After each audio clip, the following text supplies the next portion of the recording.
Bonjour Quentin. Bonjour les filles. Bonjour. Est-ce que pour commencer cette interview, tu pourrais te présenter s'il te plaît? Ouais, pas de souci. Donc moi c'est Quentin Grassino. Je suis professeur de physique-chimie dans un collège proche de Vannes depuis la rentrée de septembre 2019. Ok. Est-ce que tu peux nous parler un peu plus du coup de ton métier, de tes missions et concrètement peut-être un peu plus nous donner une journée type dans ton travail? Donc moi j'ai une classe de sixième, quatre classes de cinquième cette année. Donc je suis à mi-temps, je fais 9 heures sur le terrain. Et le reste du temps, je travaille, je prépare mes polycopiés, les documents élèves, tout ce qui est administratif, donc les bulletins à rendre en fin de trimestre.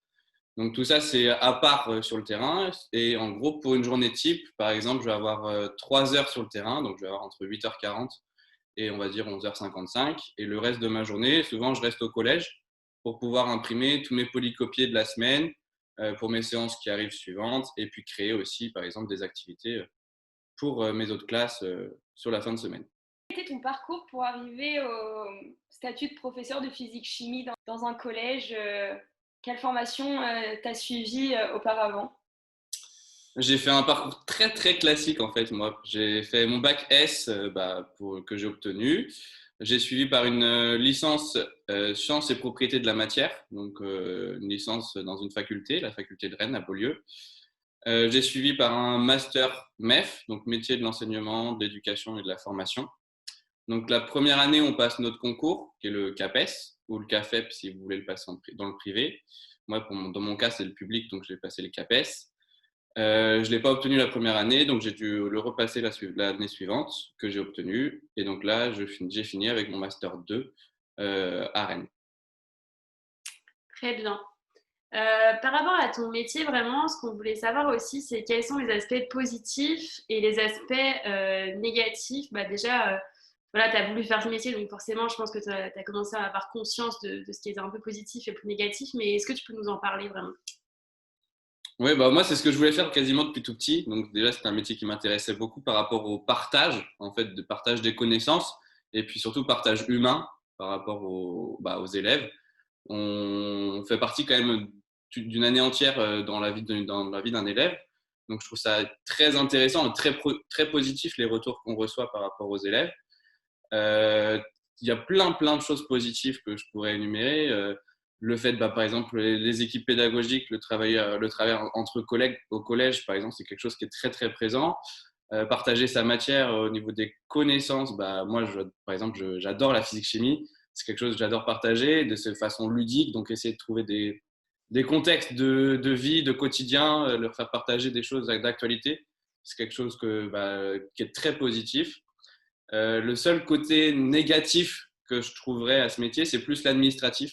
Je suis pas très papier, pas très complétage de bulletins par des logiciels, etc.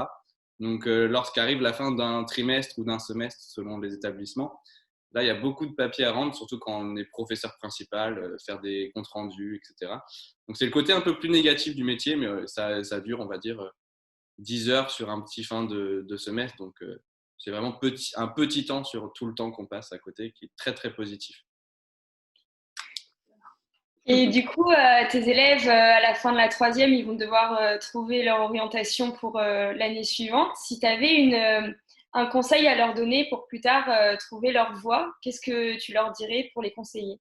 Du coup, il y a plusieurs acteurs qui peuvent rentrer en jeu pour orienter les élèves en fin de troisième.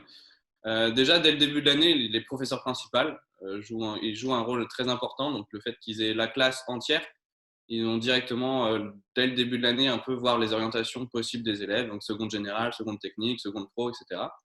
Donc, selon les statuts d'élèves, par exemple, pour une seconde pro, là, on va s'intéresser au candidat et on va se dire on va l'emmener où pour qu'il y ait une meilleure réussite où il va aller. Dans ce cas-là, on va travailler aussi avec un autre acteur qui va être le conseiller ou conseillère d'orientation dans l'établissement, donc avec des prises de rendez-vous, voir où ils veulent aller, où ils veulent se développer. On va regarder un petit peu les résultats des différentes matières, s'il y en a des bons, s'il y en a des moins bons. On va essayer d'orienter un petit peu là où il y a des meilleurs résultats pour pouvoir développer l'élève qu'il arrive en seconde avec tout le bon bagage pour pouvoir poursuivre ses études derrière. Et vraiment, si tu devais te donner vraiment des conseils, mais pour faire ce métier en particulier, pas cette fois, mais de manière générale, mais pour faire ce métier en particulier, qu'est-ce que tu donnerais comme conseil à un élève, tout simplement, à un collégien, un lycéen qui pour l'instant, ne sait pas du tout quoi faire, en fait? Déjà, d'avoir de la persévérance, parce que c'est un bac plus 5, donc tout de suite, déjà, ça peut faire peur. Le fait de se dire, bon, bah, c'est 5 années d'études avec un concours en plus à la fin. Donc, ça peut être un peu déroutant pour certains. Si je peux donner un conseil, bah, c'est de se lancer, quoi, de foncer et de se mettre à fond, à travailler. Moi, dans mon cas, ça a été, mais après, il y en a certains que ça passe un peu plus difficilement. Le but, bah, c'est de persévérer, de se dire bah, que je suis fait pour ça, que ça me plaît. Si jamais on a des doutes, bah, dans ce cas-là, faire un stage. Il y a des choses qui sont faites pour proposer des stages de 3 semaines, 4 semaines. Juste des stages, par exemple, au fond de la classe ou prendre des classes. Enfin, c'est des choses qui sont faites pour ça. Et franchement, si on a des doutes, bah, foncez à faire un stage parce que c'est des choses qui sont très positifs et on voit directement le retour. Parce que c'est vrai qu'en tant qu'élève, on voit le rôle de l'enseignant en face de nous, mais d'être de l'autre côté du bureau, et bah, ça change quand même. Et donc de voir des stages, tout ça, ça peut permettre quand même de bien voir si c'est quelque chose qu'on souhaite continuer là-dedans. Si tu devais citer le plus beau moment, la plus belle rencontre ou le plus beau souvenir que tu aies vécu pendant du coup, tes études et ta première année en tant que professeur de physique-chimie, quel serait-il? Une reconnaissance d'un des parents, ouais, que bah, en fait j'ai fait la rencontre parents-professeurs comme on fait chaque année pour avoir un retour sur les élèves. Les parents viennent nous voir et j'avais pas de rendez-vous forcément avec une élève qui avait des difficultés en physique-chimie en sixième et elle est arrivée dans ma classe de seconde et j'ai réussi à la faire remonter. Enfin, en tout cas, voilà, c'est des choses que j'ai réussi à faire. Et donc la mère est venue me voir en me disant oh, merci, ma fille a adoré la physique-chimie en début d'année. Là, elle fait que de progresser, elle est très contente. Donc c'était en mode, j'avais pas eu le rendez-vous, mais une mère qui vient comme ça à l'improviste et qui me dit bah, merci beaucoup. J'étais en mode ok, bah, merci de rien. Enfin, genre, je savais pas trop quoi répondre, mais en tout cas, c'était c'était une reconnaissance quoi. Du coup, c'est cool de ce côté-là de recevoir ça. Justement, tu parlais en fait, enfin, tu disais juste ce mot plus tard. Comment tu penses que ça va pouvoir évoluer ton métier de professeur? Il y a toutes ces nouvelles technologies qui apparaissent. Qu'est-ce que tu penses pouvoir faire pour t'adapter en fait à ce monde un peu du futur, quoi? Ça va dépendre de chaque professeur, mais c'est vrai que de plus en plus, en étant jeune professeur, le numérique, c'est quelque chose quand même qui est très ancré et que je connais plutôt bien depuis un petit moment et que j'utilise pas mal. Donc, du coup, l'utilisation des tablettes en classe, l'utilisation de sites internet, d'animation, etc. La salle multimédia, elle est là, elle est dans le collège, elle est faite pour ça, donc autant l'utiliser. Le numérique, les élèves adorent. Dès qu'on va dire qu'on va en salle multimédia, on sait très bien que de toute façon, ils vont réagir de côté très positif. Il faut rester dans le cadre institutionnel, mais en tout cas, c'est des choses qu'ils adorent, donc on va aller se pencher plus là-dessus. Moi, j'ai essayé, par exemple, sur cette période de confinement, je me suis penché sur des vidéos YouTube. Donc, créer ses propres vidéos YouTube, c'est aussi pouvoir permettre, en dehors des classes, de rallonger un petit peu ce temps-là et de leur proposer des formats un petit peu plus ludiques et que eux, ça intéresse. Donc, c'est cette chose-là qui permet d'aller plus loin que juste le terrain qu'on fait devant eux pendant une heure. Ok. Et du coup, je rebondis avec ce que tu viens de dire, parce que moi, je me posais la question si tu avais mis des choses en place pour accroître la motivation des élèves dans tes cours et comment les garder motivés et attentifs. Parce que c'est vrai qu'à cet âge-là, on décroche souvent plus facilement que Oui. quand on est plus vieux, comme au lycée, j'imagine. Donc, est-ce que tu as mis des choses en place pour eux? Ouais, moi au collège, j'essaie de les faire travailler tout le temps en groupe déjà. De cette façon-là, au moins, en travaillant entre pairs, ça permet vraiment de souder, de coopérer ensemble. Et puis, ça permet de certains élèves qui sont à un niveau un peu plus bas et avec un niveau un peu plus haut de remonter et de réapprendre les choses. Et j'ai beaucoup mis en place le jeu en classe.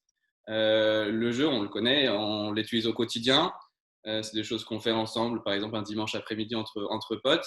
Et le faire entre élèves, ça permet vraiment d'accroître cette coopération et puis d'accroître cette motivation. Parce que dès qu'on veut dire on va faire un petit jeu, direct, au lieu d'avoir un laps de temps pendant 1-2 minutes à se dire bon, quand on va se mettre au travail, souvent ils foncent directement parce qu'ils ont envie de créer ce jeu, de le faire, de jouer avec, quoi. Donc, ça permet d'associer les notions avec une partie jeu en classe, quoi. Tu as un Donc, exemple, par exemple, de jeu à nous expliquer? par exemple, j'ai fait le loto des unités, donc en sachant que les élèves ont beaucoup de mal avec les conversions d'unités, etc. J'ai proposé un petit loto des unités qui permet à un élève présente, tire d'une carte, dit une unité, et du coup, il coche au fur et à mesure les unités qui correspondent. Donc, ça permet de travailler sur le kilomètre, sur le mètre, sur les grammes, les kilogrammes, etc., etc. Ok. Est-ce que c'est un endroit justement où on peut retrouver tous ces petits trucs que tu prépares, toutes ces ressources? Est-ce que tu les mets à disposition pour les autres professeurs qui aimeraient justement pouvoir s'inspirer de ce que tu fais?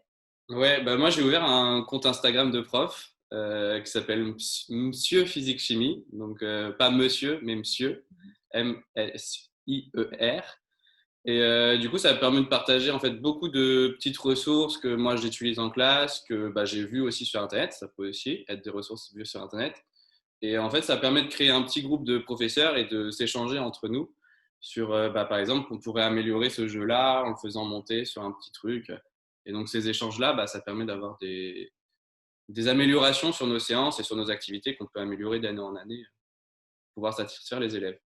Nous, on a vu en tout cas ce que tu faisais et c'est vraiment sympa, donc on a hâte de voir la suite. Merci. Merci pour cette interview et puis je pense que ça va aussi aider pas mal de gens qui se posent la question si mes professeurs pourraient convenir et puis ceux qui se posent encore la question aussi. Et puis... Mais merci à vous d'avoir pris ce temps de m'écouter aussi.